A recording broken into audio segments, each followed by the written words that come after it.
Friends, it's that time. Duty calls, but it's not duty really. I hope it's a pleasure. All right, let me begin the usual way with an acknowledgement of country. So in welcoming everyone, I acknowledge the Wurundjeri people of the Kulin Nation. We gather in person today and the others online as we pay our respects to elders past, present, and emerging. I recognize the unique connection of the First Nations to country and their role in caring for and maintaining country over tens of thousands of years. May long overdue justice be done to them, and may their wisdom and resilience be with us today. Okay, as usual, a fairly tight program, and there's quite a bit to get through. Welcome everyone who's online and everyone who's present here.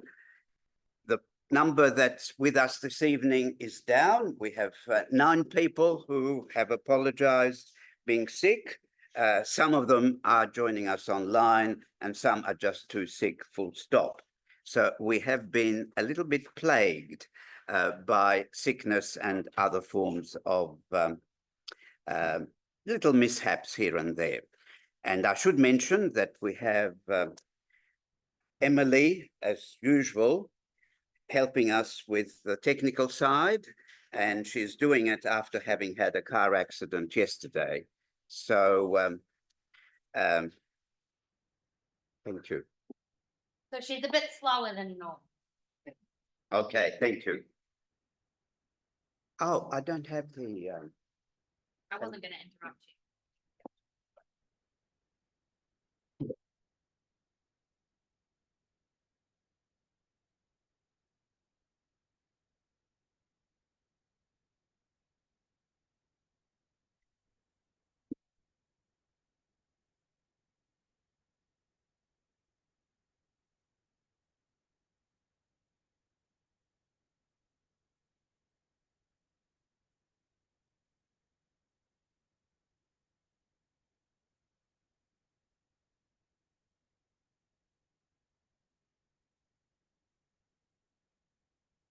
I hope I can be heard all right. Yes. So we'll go through it as best we can. As you probably know, our guest this evening is Professor Lisa Hajjar. Now, as I explained last week, she was joining us from California. And if we were to have that session with her at this evening, it would be 2 or 3 in the morning, her time. And she's a very busy lady and has she chairs her department. So we have had to pre-record it so that she could do it somewhere around 9 p.m. her time. So we did that just a few hours ago, and we'll hear from her in just a little while, a little later. So I wanted to bring to your attention, everyone here and everyone online, the event next week. If I may, we have a look at the slide. Okay, so I've slightly retitled it, Gaza, Religion, Politics and Identity, Division or Dialogue. So what we're doing, we're not going to really look into the Gaza conflict next week. We will touch on it, as it turns out, later today. But it's how it has impacted on countries in the Western world, and Australia is a very good case study. How it has impacted in the country. And we have 2 rather notable people to assist us in doing that. It's very unusual. We will actually have a leading member of the Jewish community and a leading member of the Muslim community. Very rarely done these days. As you probably know, the state government has been unable to bring them together, but doesn't stop us bringing two of them together. And several organizations have folded that used to bring them together because they refused to meet at an official level. So things are very, very toxic in the relationship. And as I will explain next week, government, state and federal, are all at sea, not having a clue what to do about it. Not a clue. It's sad, but that's the way things go. So it's very important. Now, one of our guests will be Susan Garland. The reason, of course, why they're able to come is that they are colleagues at the same university. So being employed in the same university, they have reason to be in touch with each other. So I think many of you will know her. She often is in the media. She was declared by The Age to be one of the 20 most influential female voices in the country just a few years ago. And for those of you who don't know, she's the wife, not that that matters, but just to put the picture together, she's the wife of Walid Ali, okay? And she's probably at least as competent as he is. And he too has been associated with Monash University. So it'll be her and it'll be David Slucky, and he heads the Center for Jewish Civilization at Monash University and has written a lot about Jewish life post-Holocaust and is currently working specifically on anti-Semitism and Holocaust denial across the world, but Australia very much included. So they'll tell us more about their perception of things from their respective circumstances. They may feel they need to be guarded in what they say because they have to consider the communities of which they are part, but I have told them that they should expect no holds barred questions from me and from you. So it'll be interesting. So I'm very, very keen to get some more people to come, even if it's just for that session. Very important at this moment in Australian history. Very, very important, because it's the Middle East up in flames at the moment, but it could be somewhere else in the next few years, where there are two communities, because we have communities from every conceivable country, every conceivable faith, every conceivable language.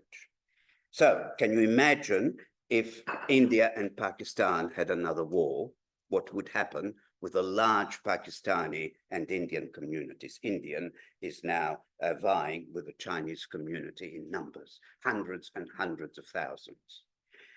So if you don't know how to do it now, you're not going to know how to do it later. So the issues are important. Okay. So please make it widely known that people can join, even if it's only just for that session, the 3-hour session next week. It'll be one of, I think I can honestly say, a unique opportunity to hear from two thoughtful people on possibly the most controversial issue in Australian politics right now. With politicians doing the obvious thing that they always do, trying to score a point or two rather than substantively deal with the issue. Okay. Now,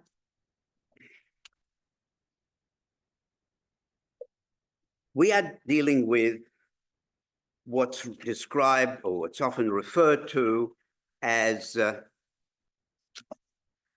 state criminality.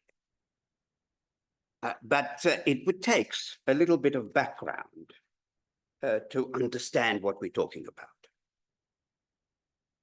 It is the case that a lot of people, including academic scholars, are still fixated on the idea of the state as some kind of godlike entity.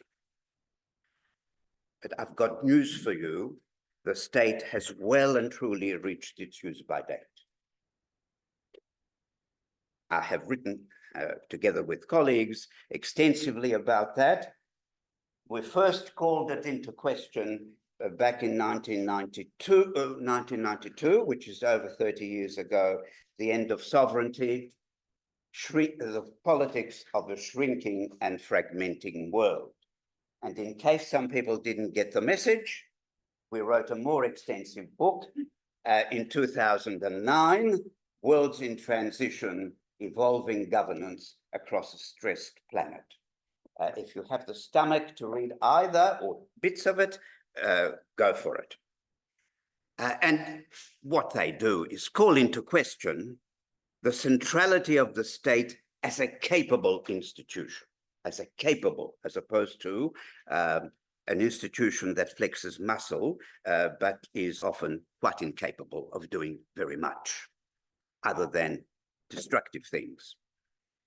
Okay, so what we are now talking about is the legal notion of crime, right? Crime.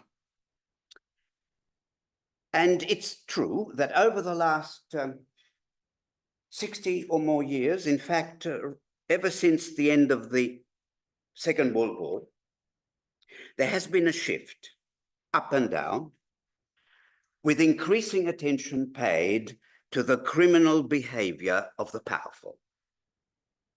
Plenty of attention to the criminal behavior of the weak, the poor and the weak, no problem. No problem.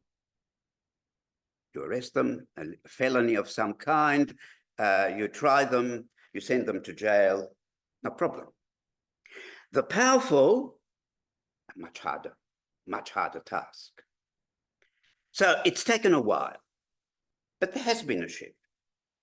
And over time, professional white-collar crime, and to lesser extent, corporate crime, is certainly on the table.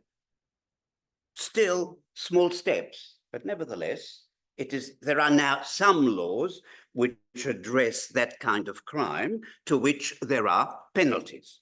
Penalties are attached. But that is, even with those advances, those steps, it is still crime committed by individuals in positions of power. And it's only very recently, with some notable exceptions, that the idea of collective crime has come to be on the table. The idea that institutions can be criminal, and we're not just referring to the mafia. Institutions can be criminal. An entire corporate enterprise can be criminal, not just one or two individuals in leadership roles in it. So that's taken a while. Of course, we've always had organized crime, the mafias of this world, criminal gangs and criminal syndicates. But that's as far as it's gone until relatively recently. And the other development has been that in Western countries, there's been increasing attention paid to another, quote, criminal set of organizations, namely what are referred to as terrorist organizations or paramilitary organizations. So for example, Australia, plus a few other Western governments, have declared Hamas as a body, not just individuals in it, as being a criminal organization, being a terrorist organization. These groups that I've just named were generally viewed as beyond the pale of acceptability. They were acting in defiance of prevailing social norms and in the course of time, in defiance of the law. And it suited the state to present itself as the custodian of law and justice.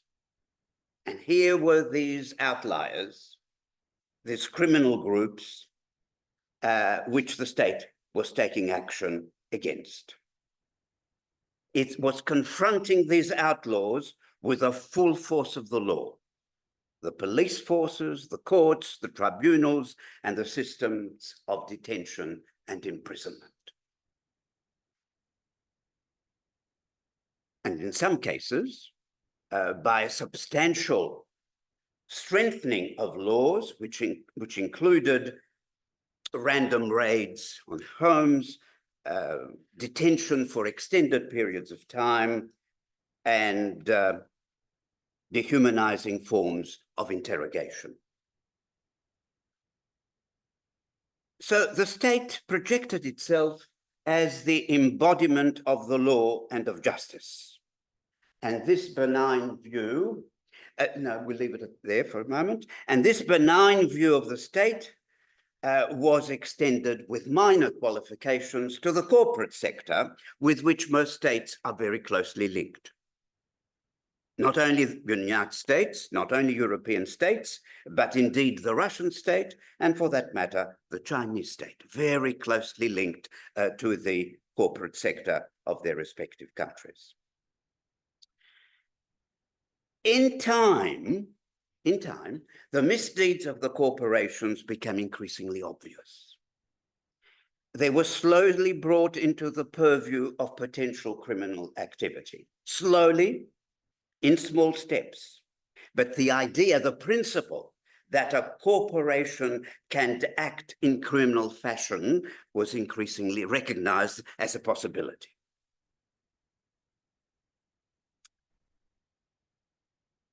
Almost completely neglected until fairly recently, except in one area that I'll mention in a moment, was the question of state criminality. Can the state be a criminal? Now, that principle had already been accepted at the end of World War II, right? Nazi Germany was said to be a criminal state. And it happened by way of the setting up of the Nuremberg Tribunal, hearings, and eventually a number of judgments made against a wholesale number of people involved with the running of the state. Post-Holocaust, this was, of course, the victor's justice. Okay, you have to understand that.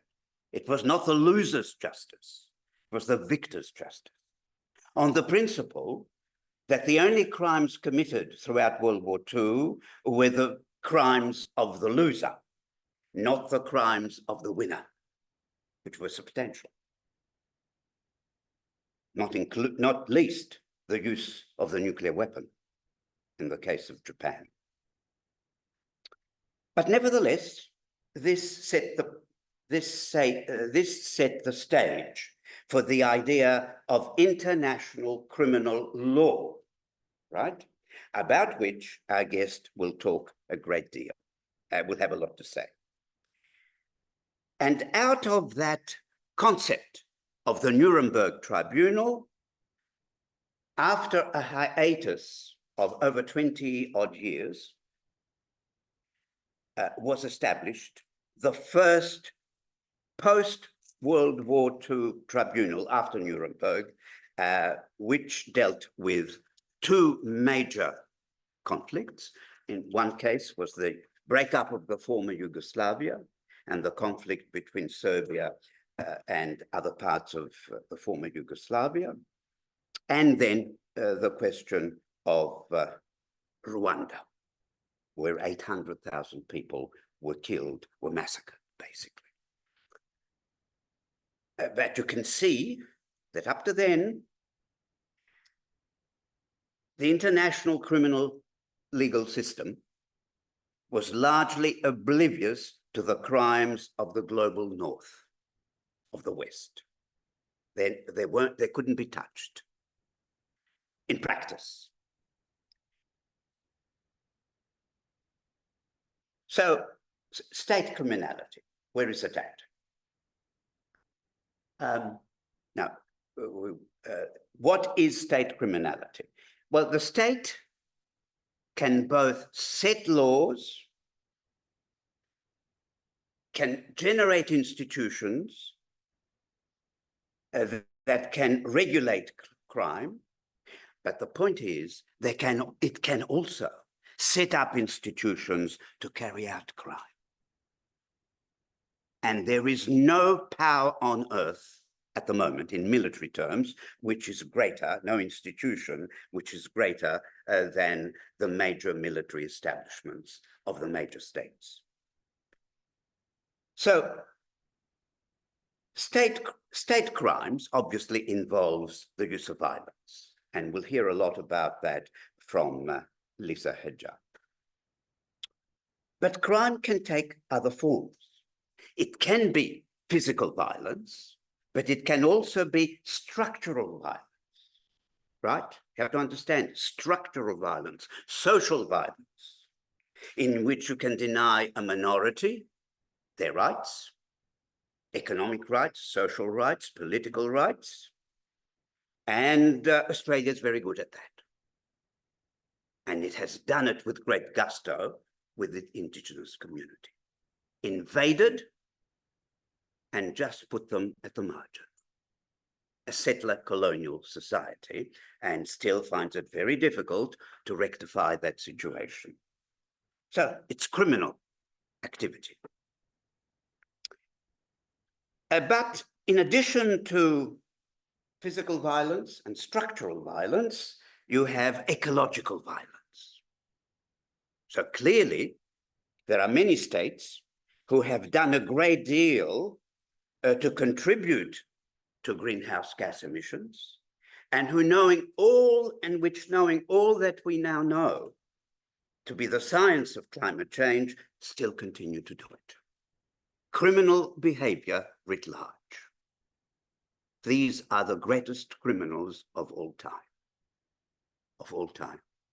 Because nothing that the Roman Empire or the Greek Empire or the Persian Empire could do was bring human civilization to an end, but this can. The two weapons at the disposal of the state, the use of the nuclear weapon or climate change, unregulated and uncontrolled.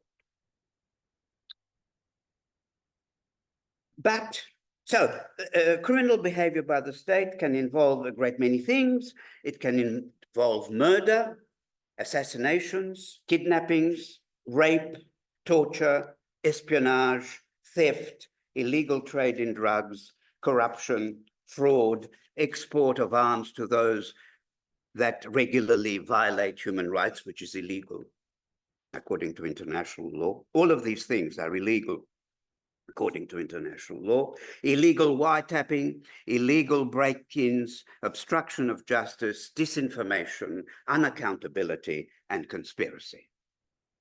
Most major states are guilty of all of those crimes at some point or other.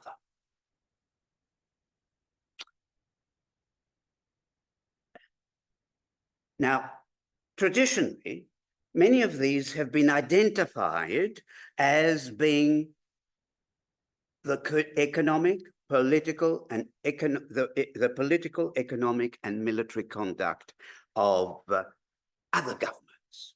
That's always the projection. It's never us. How could anyone stand up and say, we do this too? You never hear that. So there will never be, at least in the current scheme of things, a Russian leader admitting to Russian misdeeds, misdeeds of the Russian state, American leaders, the misdeeds of the American state, etc. So don't expect that to happen. You expect the opposite to happen. So constant self-justification and always pointing the finger to someone else. Standard behavior. You hear it in the news all day, every day. The criminals, the other side, and the saints here. We are saintly, and they are criminal.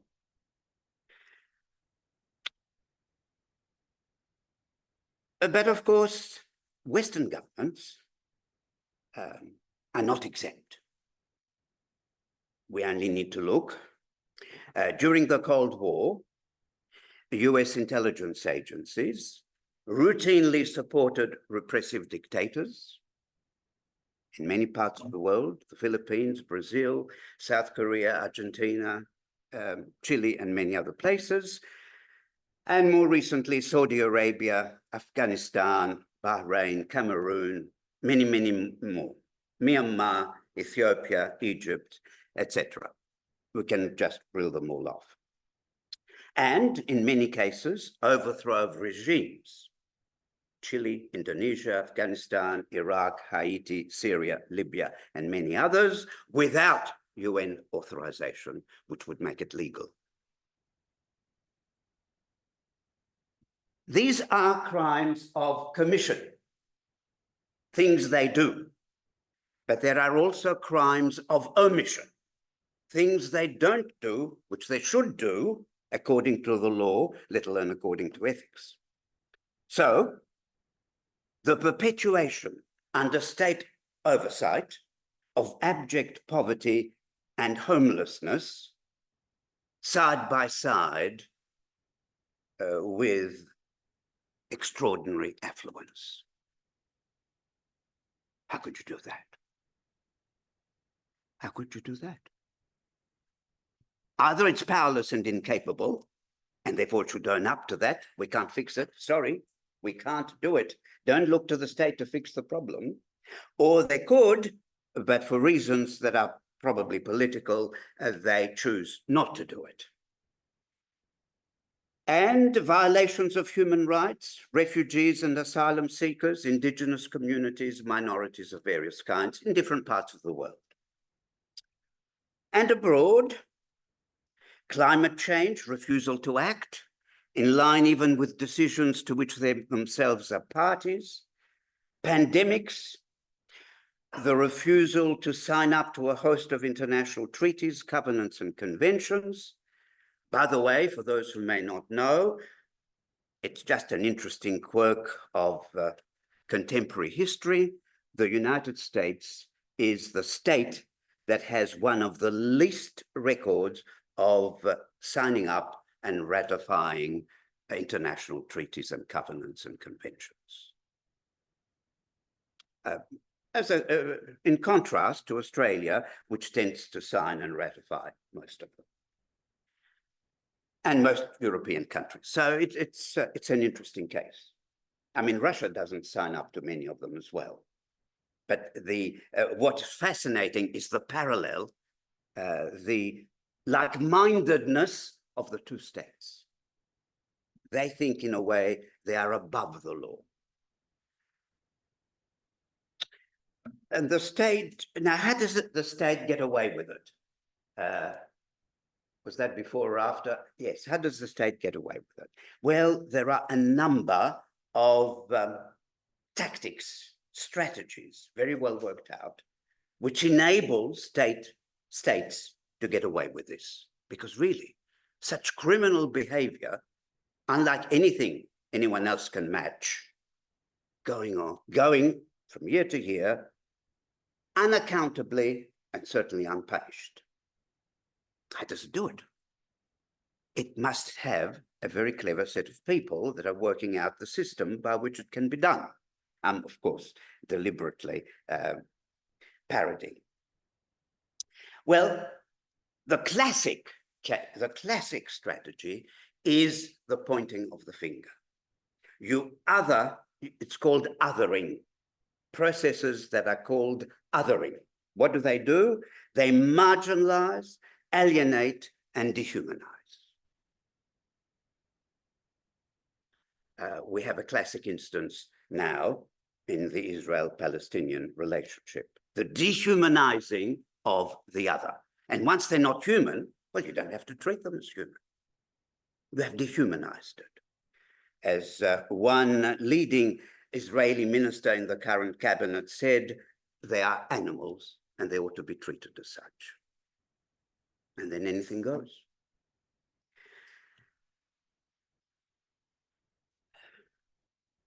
That is to say, what actually is being done is that certain groups, certain communities, certain states are placed outside the borders of the moral community.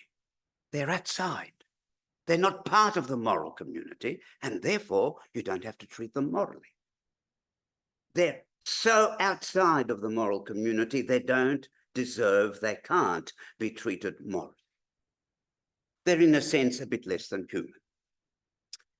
And therefore, action taken against them is rendered legitimate. It is punishing the criminal. The criminal is out there and never you. So by labeling asylum seekers as illegal, and there is no such thing in law as an illegal asylum seeker, and associating asylum seekers with people smugglers and terrorists, Australia has criminalised asylum seeking. Portraying offshore detention as a necessary and justifiable policy response to a crime. Asylum seekers are criminals, and they have to be treated as criminals. And therefore, detention is the appropriate response, even if it means 10 years in Manus Island. Even if it means not only the man, but the women and the children. That's one strategy, the othering, the dehumanizing process of the other. The second strategy is denial. Of course, states are accused often of engaging in some kind of criminal activity. It's not that no one notices. Many do. Many organizations notice. Well, what do you do when you're accused? Well, you can deny. Say, no, I have not committed any crime. They are the ones that are criminal, and we're responding to the crimes of the other. They claim that their actions are misrepresented, those who are doing the accusation. Whether it is international organization, local organization, or just individuals, the media, whoever it may be, they're misrepresenting. They're not doing justice to the facts. The facts speak in favor of the state. And the state then says that its actions were necessary and justified. Two, they say to the electorate, what we do, we are doing in the interests of your security. And what we're doing is necessary and it is justified. Can you hear political leaders saying the actions taken in relation to asylum seekers were necessary to prevent incursions that threaten the sovereignty and security of this country? And even when a crime just cannot possibly be hidden, let's say it's a war crime, there are cases pending. Well, they say, it's not the culture of the institution.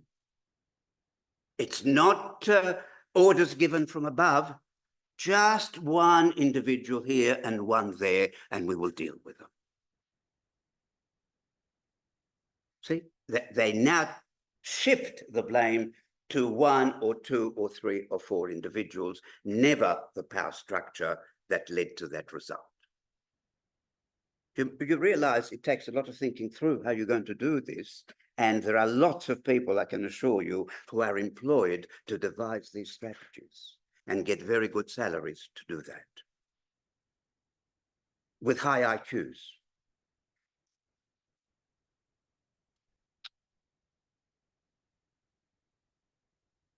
And it so happens that in most states, including the very large states, the states that can wield force at a substantial level, the media are generally inclined to toe the line, to accept the state's explanation. So it's very unusual for Australian media to call the state directly into question. It is, of course, very unusual for Russian media to do it with the Russian state, but also for American media. We're talking about the mainstream media, the big media, the ones that social media, big media, the ones that most people in large numbers tune into, not fringe little media outlets that reach relatively small numbers of people. So the aim is to get the community, one's own community, the population, to perceive the state as acting legitimately and to gain the consent of the people to the state's exercise of power.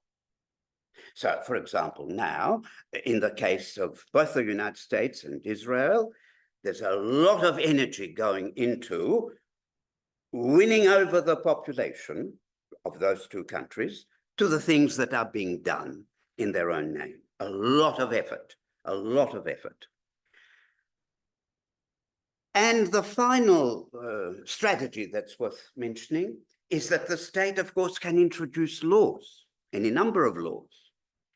And it can introduce the kinds of laws that do one of two things: strengthen its actions, right? And deny accountability, prevent accountability. How do you do that? We can't release the information. It's national security. Because you know that if it were released, it would be self-incriminating. You don't have to release it. Don't have to release it, because the law says when national security is at play, no information need be given on what was done, why it was done, and who actually agreed to it. So information is scarce. And they're scarcest when it is matters of life and death. That's when you can get least information. You can get some information about rubbish collection, but you can't get much information as to how a particular decision was made to actually use force, either against people living within the country or against outside groups.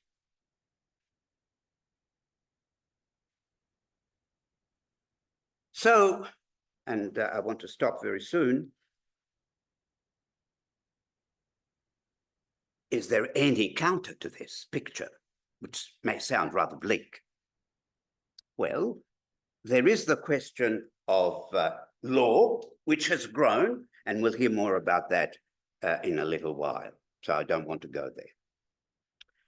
But apart from the growth of international law, there is what a number of initiatives which have been taken, sometimes with support of government and sometimes without any support of government.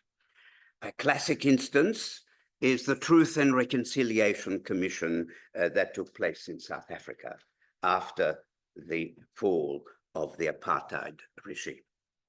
Of course, it couldn't happen before, which would have been interesting, but it happened after. And in that Truth and Reconciliation, the crimes of the past were made very clear, very clear. There is no question now as to what crimes were committed for decades under apartheid in South Africa, because many of those directly involved in those crimes admitted so during the hearings of the Truth and Reconciliation Commission. And as you're aware, the Indigenous community is very strongly committed to such a commission being established here in Australia. It hasn't happened yet. And why is it that the state is so opposed even to an inquiry or a commission which only looks at the crimes of the past? Why? What does it matter if we had a Truth and Reconciliation Commission which established beyond any doubt some of the crimes that were committed during the frontier wars in Australia? It's come and gone. It's just a bit of history. But no, they know that this is not so. These are intelligent, clever people we're dealing with, we're talking about.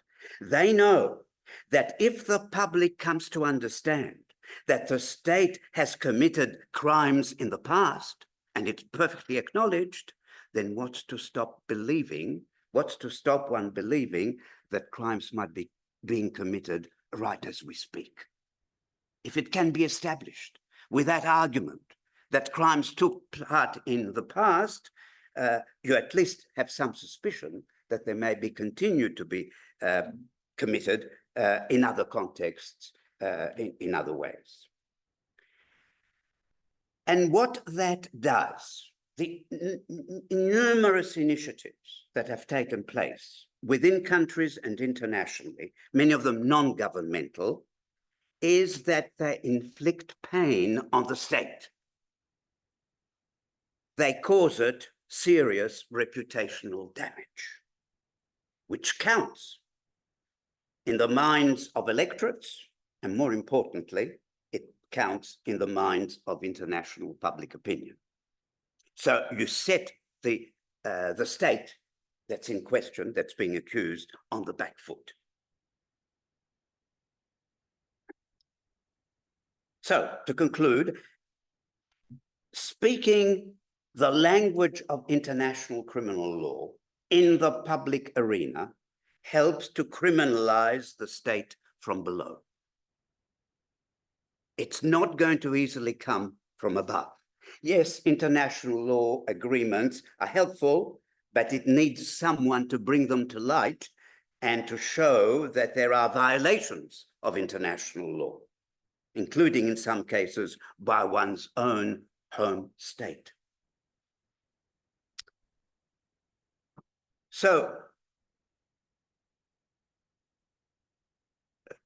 inquiries of various kinds, official and non-official, formal and informal, can expose what is at times the sordid relationship between the state and the powerful in a given state, or between the state and the powerful outside. It could be another state. It could be mining companies within. It could be mining companies without.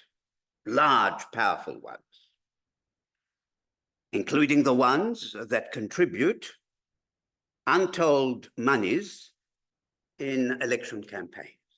In the current presidential election in the United States, a minimum, it is expected, $4,000 million will have been made available to the two contending presidential candidates. 4,000 million. None of that is given with that expectation of return. Everyone, after the election, calls in for the quid pro quo. And they know that there will be more elections in 2 years' time and more elections in 4 years' time, and the quid pro quo better be honored, or there won't be the same handout next time round. Do you understand the pressure? So to expose these things, to expose what happened in Canada, the removal of Indigenous children from their families, sexual abuse of students in schools and parishes, that's the crime of complicity. May not be the state that was doing it, but it is complicit by virtue of concealing it. So the exposing of these things is a very important part of calling states to account, and it's happening much more now than it was 20, 30, or 40 years ago. These initiatives operate on the simple principle that the continued cover-up of crime against humanity, especially large crimes against humanity, the cover-up of the crime is itself a crime against humanity. Not just the crime, but the cover-up of the crime is itself a crime. And that's what the uncovering of the crime helps to do in the public sphere. All right, time for a few questions, and then we'll move on. Yes. Yes, come. Is there Oops, careful. That happens.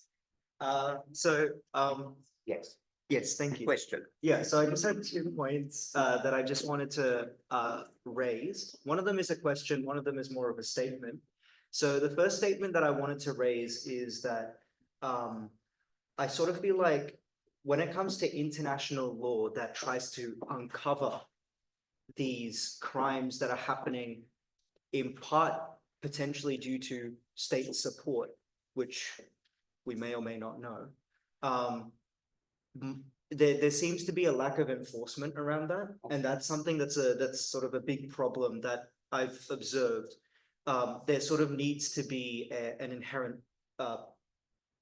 system in place where these laws can properly be enforced, and there can be proper consequences to those states and to those governments. The second point is more of a question. Because of the uncovering of a lot of these state crimes, which is a good thing, there's been a steady deterioration in the trust between the public and the state in terms, and moreover, we are seeing sort of a rise in the popularity of a lot of fringe theories that are sort of, let's just say, questionable in their, whether they are evidently true or not. My question is, how do we ensure that this distrust that is forming within the people and towards the state does not convert into something that could be seen as, far more worse and far more fringe? Well, two easy questions. The first one, you're absolutely right. International law has made great strides in formulating the law and identify crimes of various kinds, but much more difficult to enforce them. Now, it's good to say it would be good if they were enforced, but what does that mean? What would it look like to enforce it? If it was a very, very, very small state, I don't know, let's say Tonga or Vanuatu, yes, some action, assuming there was agreement internationally, could easily be taken against Tonga or Vanuatu, or even perhaps East Timor. The international community took action in East Timor in opposition to Indonesia. One, because there was agreement and it was felt relatively straightforward to do. It required some capacity, but you sent 20,000 troops. And in the case of Cambodia, with the ouster of the Pol Pot regime, you could send 100,000 troops, UN troops, and that was it. But if it's France, how are you going to do it? Because the French president would say, my finger is on the nuclear button. I dare you. Will you dare? And that's just France. And what if the United States or Russia or China said it? So that's the problem. The problem is that even if by some magical way you could get a UN Security Council resolution, what would you do? Would you take on Russia in a world war, or the United States, vice versa? That's world war by another name. You might be enforcing something, but you'd have hundreds of millions dying within minutes. And that's exactly what Russia is saying at the moment. You move beyond a red line, and the finger is on the button. And that's not even, it's just the United States. There's no UN resolution to move in that direction. And one other thing needs to be said. Yes, the UN Security Council, which is the supreme body on these matters, in terms of the use of force, operated on the principle by decision in 1945 that you can never use force by the UN against a great power. You can never do it, because to do so is to invite a third world war. That was the thinking. And you must admit there's a lot of logic to it. So the question arises not whether suddenly you can get rid of the veto power and whoever gets a majority on the UN Security Council, because there's no longer any veto, says, right, here are our troops coming in. That's a world war by another name. Who'd want that? It would be very minor satisfaction to say, oh, we're doing it in order to deal with a crime, because the result would be greater damage than any crime possibly could be. So that's the thing. So the question is whether there are other kinds of penalties which could be applied by international decision short of the use of force. There could be economic means, but they tend to be blunt instruments, and sometimes they hurt the one imposing the sanctions more than it hurts the country concerned. So without going into the rights and wrongs of what's happening in Ukraine, there's no question that the sanctions imposed against Russia have hurt Western Europe so much more than they have hurt Russia. Almost Putin saying, could you please come up with a few more sanctions? We're doing roaring business. The Russian economy is moving up to 4% annual growth, whereas the United States is struggling with 2%. So it's a blunt instrument. So the real breakthrough comes when the population in substantial numbers within the state that is pursuing criminal activity decides to take action against the state. That's when the state is at its weakest. You can understand that. And there have been many, many such instances where it has been done, but it takes enormous organization, commitment of time and energy on the part of a significant number of people. It happens, but you can't expect it to happen every second day when there is a conflict or a problem here, there, and everywhere. So that's the problem, how to operate at the psychological, cultural level, perhaps the political level, but not so much at the military or the economic level, because they are damaging instruments and at times very blunt and unsuccessful instruments. So that's the issue. And I think that what I've said does relate also to your second statement. It has to be done by stages. We're making some progress in the formula. For example, the International Court of Justice has come out basically pointing the finger at Israel. Israel takes no notice of the International Court of Justice. But it does put its principal backer in a very difficult position. And they're feeling the pain. Because the moment they say that Russia is committing this or that crime, the answer is clear. Look at the International Court of Justice. Come back when you've dealt with that particular judgment. So it has greatly weakened the capacity of the United States to point the finger, particularly at its two main adversaries, Russia and China. That's one of the possibly unforeseen consequences of taking no notice of the International Court of Justice. There is reputational damage and a declining capacity to wield influence in certain corridors, including in the United Nations system. So difficult, very difficult. We're just struggling to find answers around this question, and it's going to take a lot of time and effort. Sorry, it took so long. One more. Online? Yes, online. Can I post two? One's very quick. Yeah. The first is, would you like to comment on the possibility of ecocide being defined as a crime under international law. And what's the other one?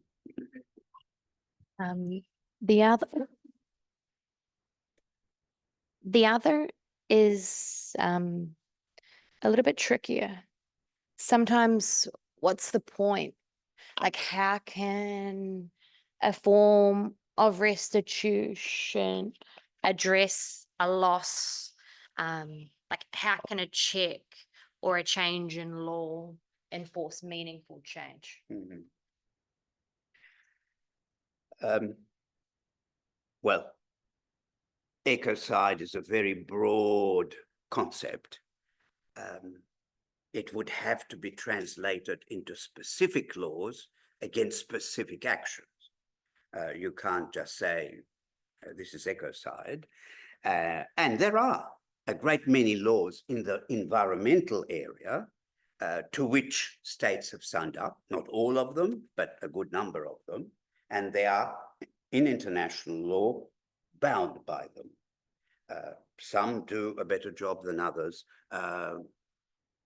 complying with the laws that they have signed up to. And Australia is one of those that does a bit, but fails to do a lot more than it should under the very agreements and covenants and conventions that it has signed up to. So it's an uneven, yes, you could have more environmental laws. What has not been done, for instance, on climate change is that so far the international community, which basically means states around the world, have not gone the step of making certain laws, certain rules and agreements binding. You break that rule and there is punishment. What kind of punishment? Well, it could be any number of things. You'll be expelled from this regional organization. You'll be expelled from the UN system. We will triple your levy as membership of the UN. And if you say boo, we'll increase it tenfold. Could be done.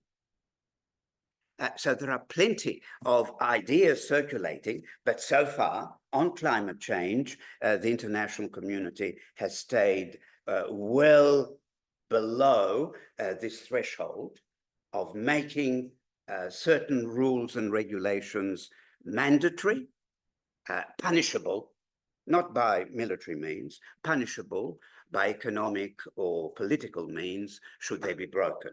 They haven't done that yet. Theoretically, it's within the purview of states to agree to that, but you can understand if so many states are already not abiding by those kinds of standards and thresholds, they're not inclined to make them punishable. So that's the situation we're facing. There are innumerable ideas on the table now being discussed. How to shift the situation, including such things as giving much greater powers to the General Assembly. Forget about the Security Council. It's too difficult to crack that the veto power. Will just give a lot more powers to the General Assembly and a lot more power to the office of the UN Secretary General. A lot more power. Many kinds of power. For example, he could demand of a state that they be accountable for X and that he wants a report within 4 weeks, and he gets it. And otherwise, your role in the United Nations system is in jeopardy. You could do that. But that requires agreement. So, yeah, there are many ideas floating at this time how to change the institutional framework, which is now, well, getting close to 80 years old. Yes. Oh, I'm sorry, yes.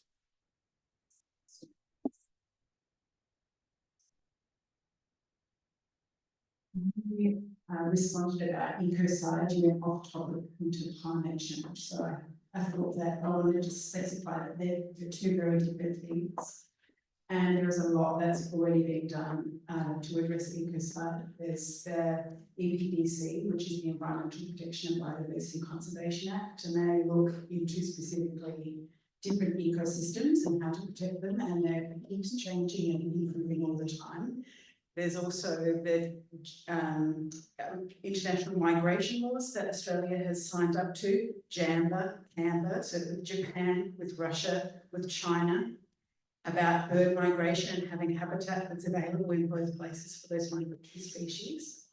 So Yeah. this is not climate change, and don't confuse the two. They are very different, and there's lots of examples. I think we should still be trying to be positive about these things, Well, and not just looking at the problems, but also showing some of the solutions. Yeah. Well, I did say, I think that there's been a lot of progress made on the legal infrastructure. And that's true, not just on issues to do with ecology, but on many other issues, including migration, et cetera, But the fact of the matter is that when a state does not live up to its commitments, it is very difficult still at the moment for some other force to come in and say, you're not doing what you ought to be doing. Either the laws are too weak, or even though the laws are there, they're not sufficient. They don't have enough teeth on in a number of areas. So that's the point. But you're right, and I welcome your distinction between climate change and other ecological issues to which governments, including Australia, are beginning to pay attention to. All right. Well, I think we've gone over time, and I'm to blame. So let's see now whether we can get on to the next part of our program. There'll be plenty more opportunities to discuss. Right.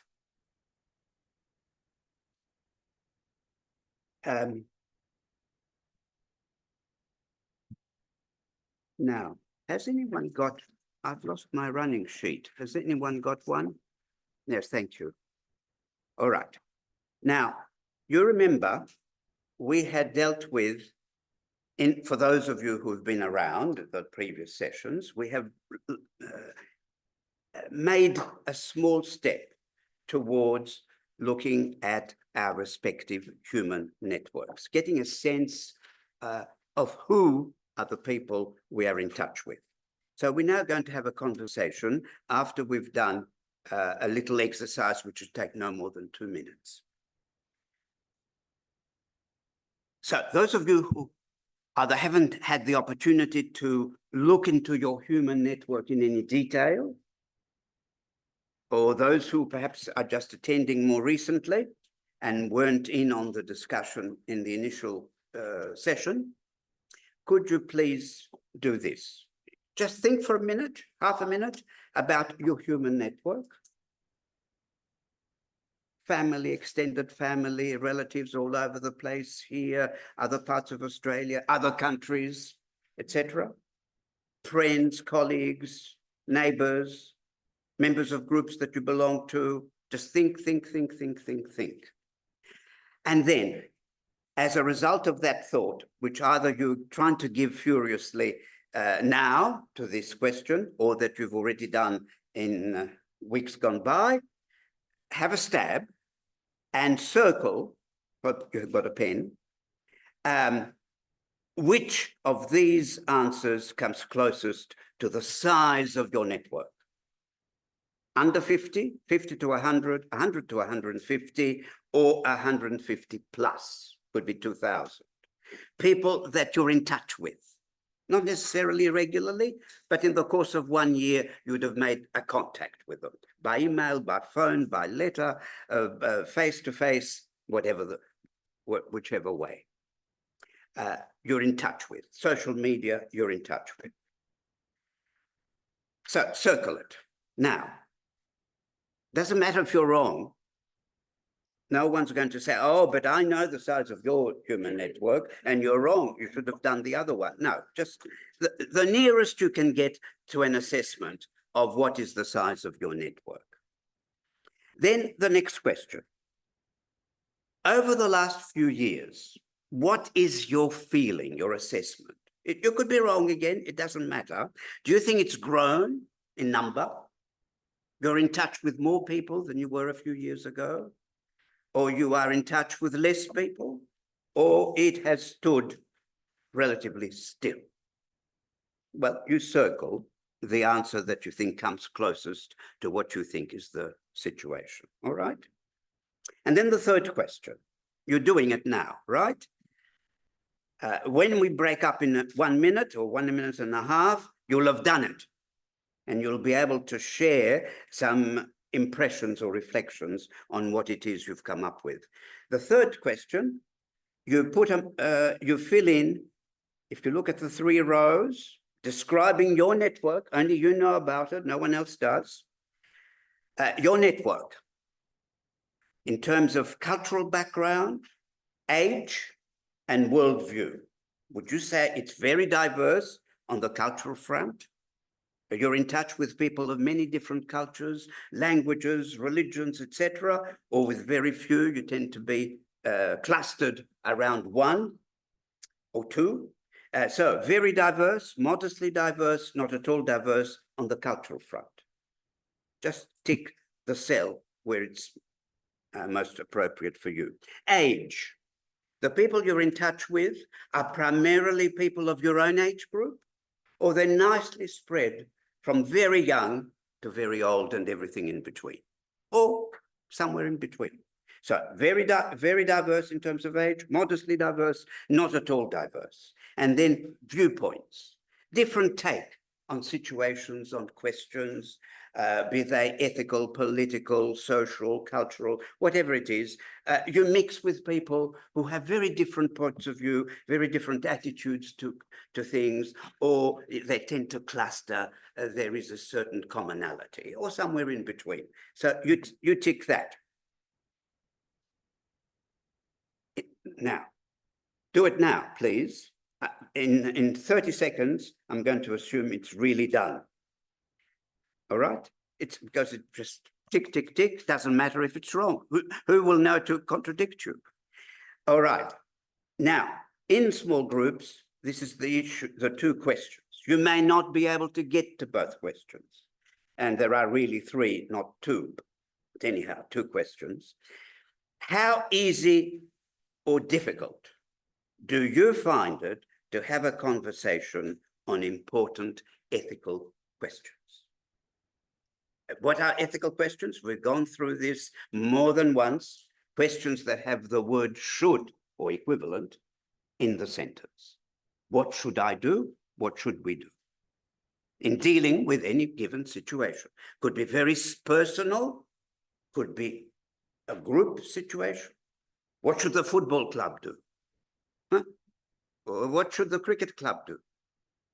What should my local church do? They're facing a problem. It's being accused of sexual abuse. You go to that church. What should we do? Plenty of such cases all around Melbourne, I can tell you. But it could be any group that you're in touch with. A sporting group, a cultural group, a religious group, a political group. What should we do? And then the question, when there are big issues at stake, what should we be doing as a country? What should we be doing? Doesn't matter what the issue is, what should we be doing? Or you can go global. What should we be doing as a world, as the human species? Does any of that enter into your conversations? More to the point, is it difficult or is it easy to have those conversations? Of course, one answer would be, I don't know because I've never tried. Simple. Very quick answer. Or I do it all the time and we're having a fantastic time having these conversations. It's all right. Whatever you want, you say it.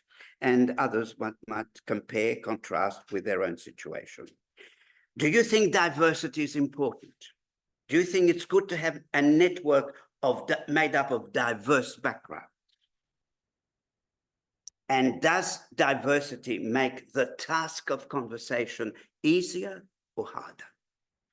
In your experience, Do you feel more comfortable being with like-minded people, people of similar age, people who are of similar views and attitudes, or do you find it perfectly comfortable and quite rewarding to be having conversations where there is considerable diversity? All right, go for it. And let's see what comes up. And let's remember one thing, in terms of your own experience, you're the expert. There's no one else who can say, oh, excuse me, you don't know what you experienced. It's impossible. So just share your experiences and impressions. And let's see what comes up.